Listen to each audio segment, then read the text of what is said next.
It's 4th and goal, and the Vols are at the line of scrimmage, just like your internet connection. Are you about to get sacked by endless buffering? Don't let a slow signal be your personal foul on game day. With CDE Lightband's 100% fiber internet and smart band, you get the speed and reliability you need to stream the game, share your victory dances, and keep up with every stat. Don't get benched by a bad connection. Tackle your internet problems with CDE Lightband. Visit CDELightband.com today. That's CDELightband.com. Go Vols! Titans Talkback with Kevin Dyson, Stoney Keeley, and Zach Lyons is where Titans fans react after the game on 104.5 The Zone.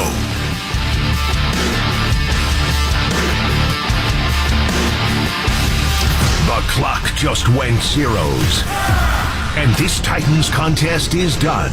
What happened today? Who made the plays? And what led to the final score is discussed here on Titans Radio's Locker Room Report. That starts now. Yes, it does begin as the Titans fall to the Denver Broncos here in Week 1. 20-12 your final score. Rhett Bryant joined by Taylor Zarzer and Coach Dave McGinnis. I'll start first. We talked about Coach Callahan had told us Friday in the meeting that, winning the turnover battle is very favorable for you. I think he said teams went 10-1 in Week 1 of 2024 that did that. But there's a problem with that. When you look at the other numbers and the hidden yardage in this is where you start to see problematic things. 13 penalties for 131 yards is one place to start. But the thing that tells me about the troubles with the offense, they ran 28 plays, Taylor, for 103 yards at the half. They finished 55 plays for 133 yards. That won't get it done. Yeah, just what is that, 30 yards in the second half? Yeah. I mean, you're getting about a yard a play in the second half. There were 6 total sacks in the game. Cam just didn't have enough time to get the ball downfield. Tony Pollard ran well in the first half, but really Denver's defense was just sensational in the second half, pressuring Cam Ward and also preventing Tony Pollard from getting anything done, Coach, in the second half. But look, this is a young football team, is a team that is being built and built and built. And I have every belief it'll get better and better. This is just part of what happens in the National Football League. Yeah, well, I mean, you've got to still, during a ball game, when you got a team like this on the road and you get chances, you can't give your chances away.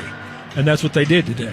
Every chance that they had, all of those turnovers didn't do anything for them because they didn't do anything with the turnovers.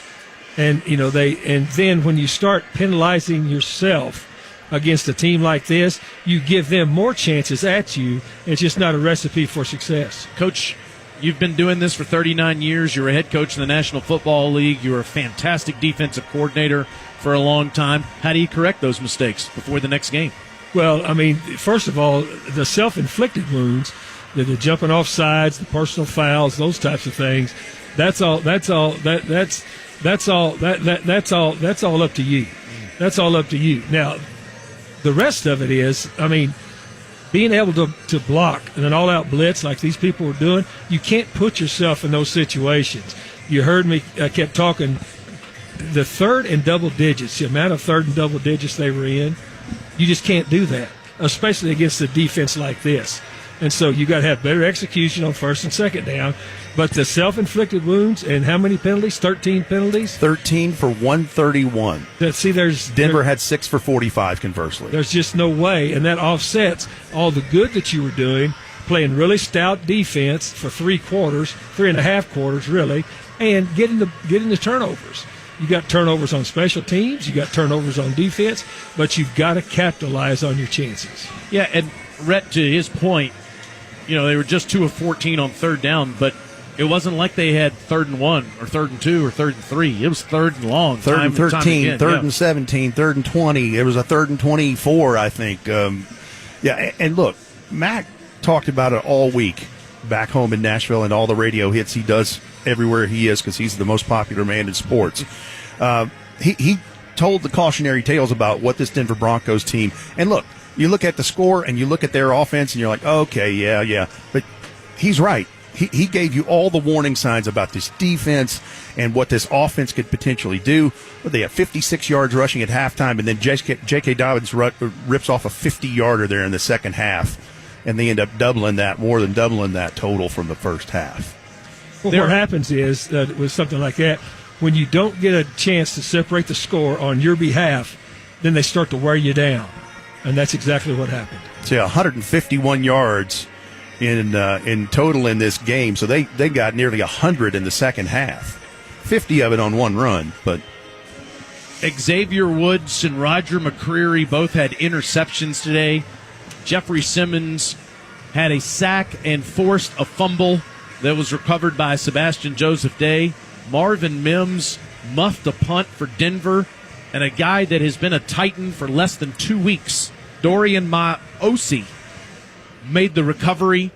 There were some real bright spots in this game for the Tennessee Titans, especially on defense today, that hopefully they can carry over to the next game against the Los Angeles Rams when they come to Nashville. I'd say defense Sunday. And special teams. Yeah. Your special teams stepped up today. Chim Dike had a 70-yard kick return in this game. and that's not only Chim, that's the guys blocking it too. And how about their new kicker, Joey Sly, kicked 4 field goals today. Yeah, didn't miss a one. I mean, to me, the defense and the special teams kind of held up their end today.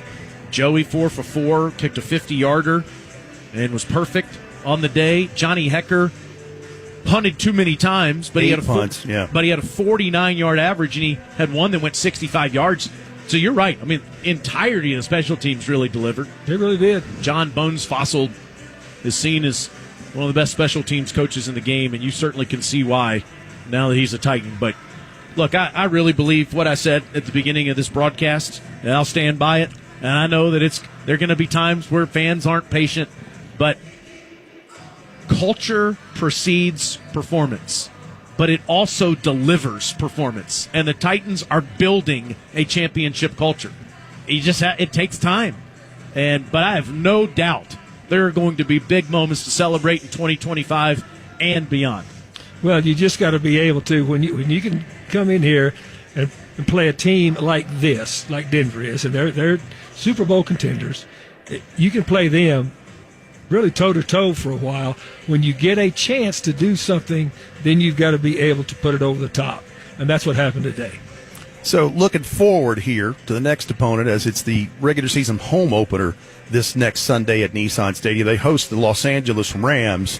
And where I'm going with this is, obviously, you can't control injuries, but you have Tavondre Sweat with a lower left leg that we'll see what that is like. And then Will Bowling had a report with right tackle J.C. Latham with a right hip.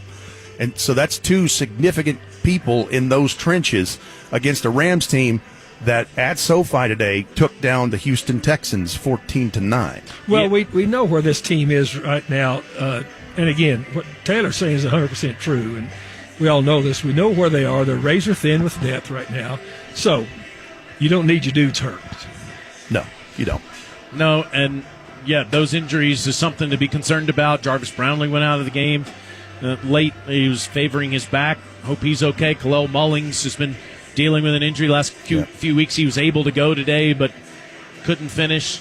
So looked like he had an ankle on that kickoff where he ended up going out there. So we'll see what all that looks like. But hopefully they get Kevin Winston back, and he gets to make his debut in the secondary for the Titans here in the next couple of weeks. And we know that Tajay Spears is a few weeks away, and he looks really good in practice right now. Well, so hopefully you get those guys back in the weeks to come. And to Mac's point, if 2/3 of this thing does that again Sunday and the offense does something to help, you're in that ball game. No doubt. They were in this ball game pretty much the whole way until the last closing minutes. So I mean, there's no moral victories here, but there's nothing to be ashamed of with the way you played a team that nobody really gave you a chance against. Yeah, you're right. Everybody says there's no moral victories, but you cannot argue this, Coach. You have to love the fight the Titans gave today. Yeah, and here's the thing you do like is you see some early promise with some young players. They played every young player that was out here played today. That's right, and there'll be more. It's the honor of my life to be here with you guys. Joseph Bonanno, our new engineer, Will Bowling, our new Pinnacle sideline reporter, new play-by-play guy. You veterans over here have welcomed us with open arms, and we really appreciate it. And I cannot wait to call the Titans in Nashville, Tennessee on the bank of the Cumberland River next Sunday. I'm looking forward to a big crowd there and a big home opener. Let's go. Absolutely. We remind you, next Sunday, they're back at home. It's the regular season home opener at Nissan Stadium. They host the Los Angeles Rams. Our coverage begins at 11 a.m. Central with Farm Bureau Health Plans. Titans countdown, then kickoff. It is at noon with these two gentlemen, Taylor Zarzour and Coach Mac, Dave McGinnis, and we look forward to that. Final score from Denver as Titans Radio's Locker Room Report continues. The Titans fall to the Denver Broncos, 20-12. When the Titans are in warm-ups on the field, our crew is setting the table with all the Titans stories and information. You're listening to Farm Bureau Health Plan's Titans Countdown. The Titans style of smash mouth football is built in hard-fought practice. After drill, after drill. The same goes for Nissan's lineup of vehicles. Thousands of hours of testing. Mile after mile after mile. That's why Nissan is number one in new vehicle quality among mainstream brands by J.D. Power. For J.D. Power 2025 U.S. Initial Quality Study Award information, visit jdpower.com/awards. Awards based on 2025 model year. In the heart of every community, caring comes naturally. At Farm Bureau Health Plans, we're not just a health plan provider. We're your neighbors, your friends, and your partners in health. With us, you are more than just a member. You are a valued part of our Farm Bureau family. Together, we care. Together, we grow. Together, we thrive. Farm Bureau Health Plans, where your health is our commitment. Plan on us. Visit us at fbhp.com/together. That's fbhp.com/together. Here's a club you'll want to get into, Club Citgo. It's the super easy app that opens the door to great fuel savings and more. Sign up and instantly save 23 cents per gallon on your first fill-up, plus everyday savings that really add up. You can also enter our sweepstakes with multiple winners and giveaways, like free gas for a year. And Club Citgo makes paying easy with a convenient mobile pay feature. So welcome to the club where all the action is. Download Club Citgo today. Savings good up to 30 gallons, only at participating locations. Data rates may apply. Hey, Titans fan, when you bring Hellman's Creamy Buffalo Chicken Dip to the watch party, you can be a couch coach and cheer too loud. Or worse, being a friend who knows nothing about football. How do they get that yellow line to move on the field? Because when you do dip with Hellman's, you can do no wrong. That's a Hail Mayo. Hellman's, the official mayonnaise of the Tennessee Titans. Hellman's, bring out the best. As you listen to Titans Radio's Locker Room Report, we take time to hear how today's action unfolded with the plays of the game. The Denver Broncos won the coin toss at Mile High Stadium, deferred to the second half, so the Tennessee Titans got the football for the opening series of the 2025 season and quickly faced a 3rd and 10 right out of the gate, but converted on a 30-yard check down to Tony Pollard, officially going down as a 29-yard catch and run. So the Titans offense got a little bit of rhythm early and thought it had gotten into the red zone with a 19-yard sideline pass to Gunnar Helm, but Sean Payton threw the challenge flag and won. They reviewed it, ruled it incomplete with Helm juggling the football as he fell out of bounds, and it forced the Titans to resort to a 50-yard field goal attempt on the opening drive, which was no problem for Joey Sly. And Joey Sly from 50 to give the Titans the lead. Lets it fly. Bullseye. 3-0 Titans. With 11:58 to go in the first quarter, Denver got the ball for its opening possession and quickly worked it into Titans territory, but the Titans did not break. A Jeffrey Simmons pressure on 3rd and 15 forced an incompletion from Bo Nix, and Denver sent out kicker Will Lutz to tie it up from 39. 39-yard field goal try by Will Lutz. Mitchell Fraboni will snap it. It's held by Jeremy Crawshaw, and the kick is good. 3-3 is the score. With 8:35 to go in the first quarter following the 10-play drive, penalties held back the Titans on their second drive of the day. It forced them to punt it back to Bo Nix and the Broncos. But Johnny Hecker's 50-yard punt pinned Denver inside its own 10. And the Broncos were able to work it out past their own 20 before Roger McCreary snatched back possession for the Titans. Nix in an empty backfield, takes a shotgun snap, now drifts over to the left against the spot. He steps up, throws downfield, intercepted! It was read perfectly by Roger McCreary. McCreary gets the Titans' first turnover of the year.